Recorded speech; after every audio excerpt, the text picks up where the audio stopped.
habari. Na kushangaa unavyohangaika kupata tabu.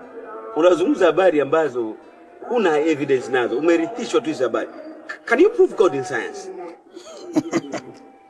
Man, you can't prove God in science. In science, you can't prove God.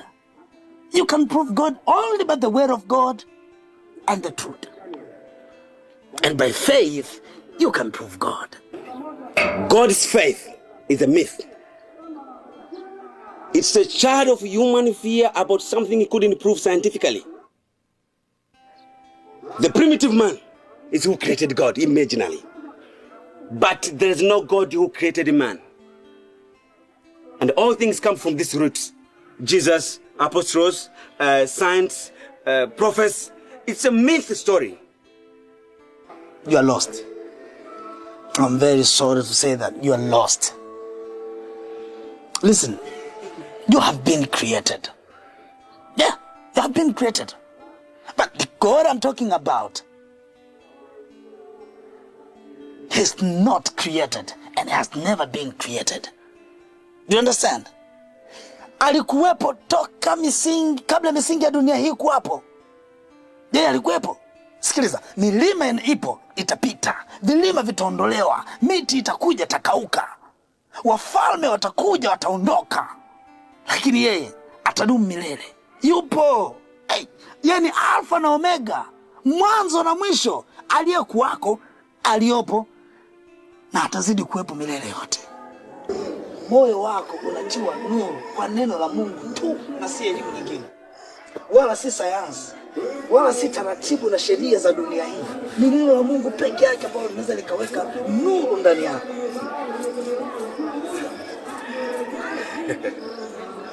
All things come into existence either by nature, by chance, or by art. There is no work of God in creation, kabisa nakwambia. It's human imagination. Who created God? You have been created by God. Who created God?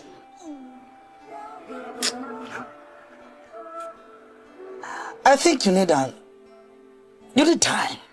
Yeah, you need time to read the word of God in the wide understanding, to understand everything. Maarifa mwanadamu kwa Mungu ni ujinga. Unayo elimu ya dunia hii, lakini huna elimu ya Mungu. Itakao kupa nuru ndani ya maisha yako. Itakao kufungua vifungo ulivyo navyo. Elimu ya dunia hii haiwezi kukufungua vifungo ndani ya maisha yako. Elimu ya dunia hii haiwezi kukuweka huru. Elimu ya dunia hii haiwezi kuleta mwanga ndani ya maisha yako. Come on. It's only the word of God and the understanding of God. You need time. Umekaa sana katika Biblia na umesoma Biblia peke yake. Haujasoma kitabu kingine zaidi ya hicho Biblia. Nafikiri ndio maana. You're right. Ndio maarifa yote. Kuna sababu gani ya kwenda kuhangaika kusoma na kutafuta maarifa mengine? Maarifa ya Mungu ndio kila kitu kwa mwanadamu. Yeah.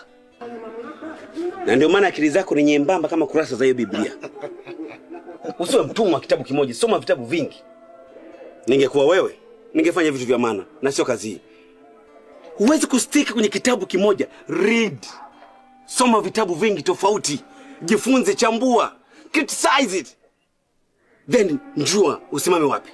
Next time tutaongea, man of God, tutaongea. Na mimi nakutafuta next time ili niweze kukuchambulia moja baada ya nyingine, ili upate kuingiza maarifa ya Mungu ndani yako. Wakati unanitafuta kunichambulia nyingine kuhusu Biblia, na mimi nitakualika katika meza yangu ya kusoma vitabu, nitakuandalia vitabu vingi.